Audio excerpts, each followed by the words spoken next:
Ардчилсан намын үндэсний бодлогын хорооны ээлжид турал төрийн ордонд дотоод сонгуулийн санал хураалт тооллогоор үргэлжилж байна.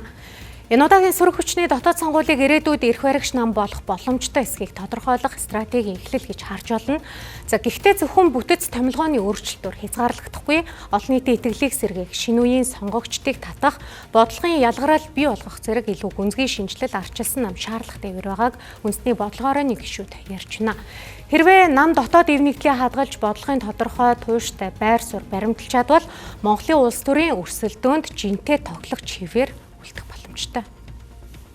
Хамгийн гол зүйл нь эв нэгдлийг хүсэж байна. Тэгээд хоёрдугаарт нь залуучуудын төлөөллийг бас энэ намынхаа удирдлагад бас илүү төлхөө оруулаасаа гэдэг ийм зүйлийг бас хүсэж байна.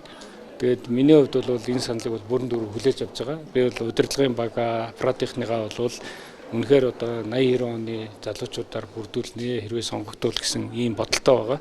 Яг тэгвэл би бас энэ төрийн өндөр албан тушаалуудыг бол 23 настайгаас эхэлж хашиж явж байсан учраас залуу хүмүүст бас итгэл хүлээлгүүл энийг бас даагаад аваа явуучих ийм чадaltaа гэдгийг бол мэдж байгаа. Тийм учраас байнга залуучуудаа хэмжиж ажиллаж байсан. Одоо цаашдаа ч гэсэн тэгж ажиллах болно гэсэн. Би бол энэ дотоод зөрчилтэй холбоотой ойлголцлыг бол богино хугацаанд хийж чадна гэдэгтээ бол итгэлтэй байна. Одоо бол бид нар нөгөө ардчилсан нам ямар шин бодлогоодыг сонгуул зөрүүлж гаргахын одоогийн энэ эрх барьж байгаа намтай эсрэг ямар альтернатив бодлогыг байх юм. Магадгүй үнэхээр гадаад бодлого том төслүүд дээр бол ижил байр суурьтай байхыг бол үгүйсэхгүй. Харин одоо хүний эрх, ардчил, эдийн засгийн эрх чөлөө өгөх тал дээр бол нэлээд сайн өөрийн гэсэн тодорхой байр суурьтай байх хэрэгтэй.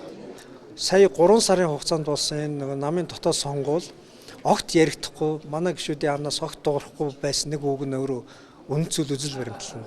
Тэгэхээр нөгөө үнэт зүйлээ яриаг, үзэл баримтлалаа яриаггүй энэ нэг хуваагдал чи өөрөө механик хуваагдал болоод нөгөө юунаас болоод бидээс зөрчилдөд байна гэдгийг ингээ ойлгохгүй хэмжээнд голын хоёр тал руу өсөрч гээд байгаа байхгүй юу. Тийм учраас одоо бусдын урсгасан усны хоёр талд гарч зогсох биш.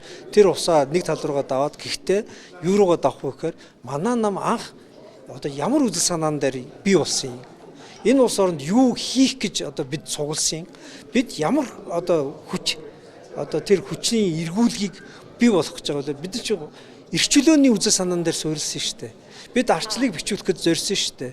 Ерөнхий нарийн бичгийн даргын үүрэг оролцоо бол байна.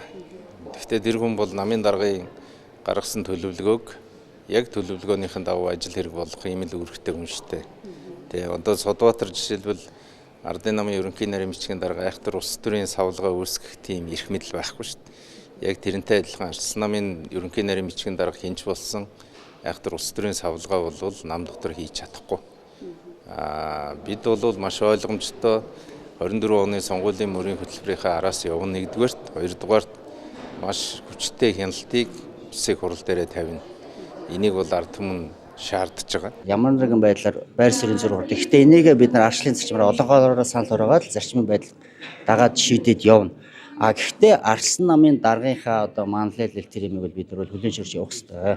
Маш идэвхтэй байна. Маш идэвхтэй. Одоо энэ ч ингээд харахгүй бүгдээ ингээд саналаа өгөх гээд очролцсон ч байж байна. Өнөөдрийн санал хураалтаас хамаарат ардчилсан намын ирээдүй зурагдах ба.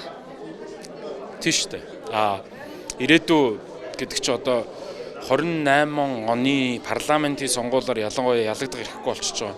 Гадны ихтэй сургуулиуд угаасаа Монгол улсыг бүр ардчлал гэж заахаа болцсон. Elected dictatorship зүгээр сонгодог те дарангуул гэж заадаг болцсон. Тэгэхээр бол энэ ганц ардчилсан намын гэхээс илүү Монгол улсын ч гэсэн ирээдүй яригдах байх гэж бодож байна.